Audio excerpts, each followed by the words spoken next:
So I wanted to get an emotional support animal because when I was a freshman in high school, I had gotten a French Bulldog for Christmas.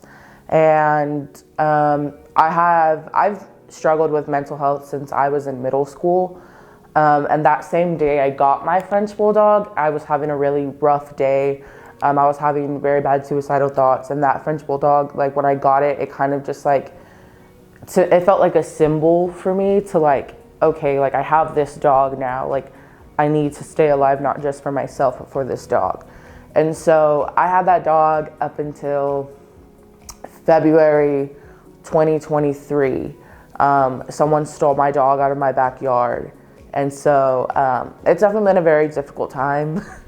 And with my grandpa passing last semester, I talked to my family and we decided that it would be best for me to get an emotional support animal, especially since I'm so far away from home. So that's why I decided I wanted to get an emotional support animal.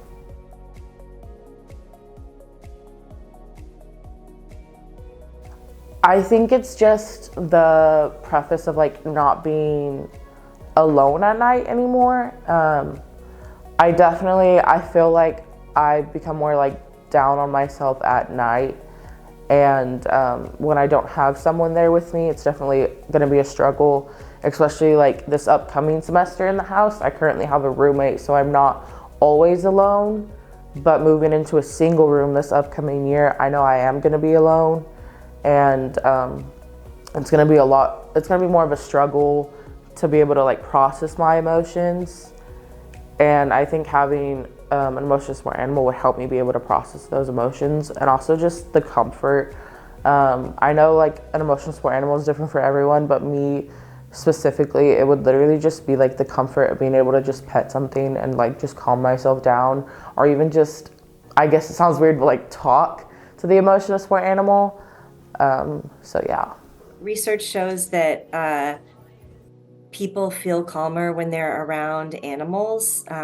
It helps them to feel safe. It helps them to feel connected. It's a good thing to have a conversation with your mental health care provider about, because a lot of the same benefits can be achieved just by having a pet and kind of talking with your provider about the process of having a pet.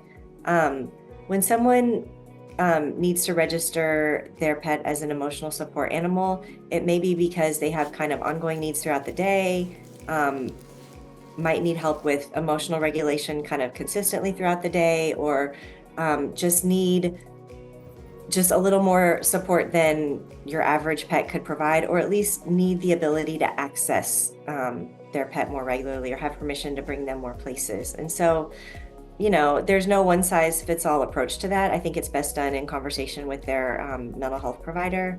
So the reason why I decided to go through the process before getting an emotional support animal is just because I am living in the sorority house. I didn't want to get an animal and then have to leave it at home and not be able to have it with me. And so I decided to kind of do it backwards, I guess you could say. It would be a lot harder for me to get an animal, leave it at home, and then just not have it with me. And I'm like, oh, what's the purpose of me staying here if I know my emotional support animal's at home? I've already gotten the emotional support animal letter, and I am currently working with our fraternity housing corporation and Alpha Gam to be able to get it to live in the house with me. So I'm very excited for that. The first step would be to talk with their mental health care provider and see if that's something that's appropriate for them. And then the second step would be to maybe make a list of places that they are expecting or wanting to bring their emotional support animal, and then find out the specific guidelines that those individual organizations have. A lot of organizations really just require a letter from the mental health care provider. There's no like independent licensing agency that provides recognition for emotional support animals. So it's kind of something that's done in partnership with your mental health care provider and the institution or organization that you're hoping is going to recognize the animal. I had to go through a website, a support website online, and I had to pay a fee to get him registered and fill out a bunch of questions. And then once I got a form from there, I was able to submit that form to the Housing and Residential Life and Office of Disability Services at Texas State. And that form had to get processed, and then I had to do a bunch of meetings with Office of Disability Services and Housing to get him registered. I had to, it was like there's a lot of hoops that you have to jump through to be able to bring your animal into the dorm, like at all. So I had to get in contact with my counselor. Her name's Julie Foster. I had to get a recommendation from her that was signed by her and notarized. And then I also had to get her vaccinated and like have all of her shots up to date. And then I also had to do 2 meetings with the Office of Disability Services. So I had to do the first one where they like went over my paperwork, you know, like asked me what other accommodations I would be interested in, that kind of stuff. And then I had to have a second meeting with the residential life, like the housing services, kind of like the expectations and like the guidelines of, you know, if you're gonna have an animal here, what you need to do and what you need to not do. It took about like, I was very diligent, like I did it very quickly because I wanted her here for the second semester, but it could take anywhere from like 1 month to like 3 months to get everything ready. I think I started getting her ready to come here in September, and I just brought her in January. And then for the process of getting an emotional support animal in the house, there was a lot of forms I had to fill out. Like I had to like sign a paper stating that like I knew the rules and responsibilities that would happen if I had an emotional support animal in the house. I had to provide them with a letter. I also have to do roommate agreements and just stuff like that. I really can't see myself without having him.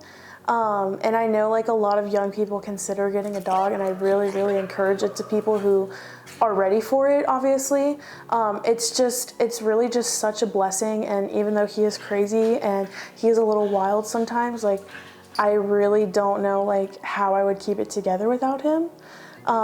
So yeah, I just feel like most of the time it's me and him against the world, and we kill it. So I'm really appreciative of him.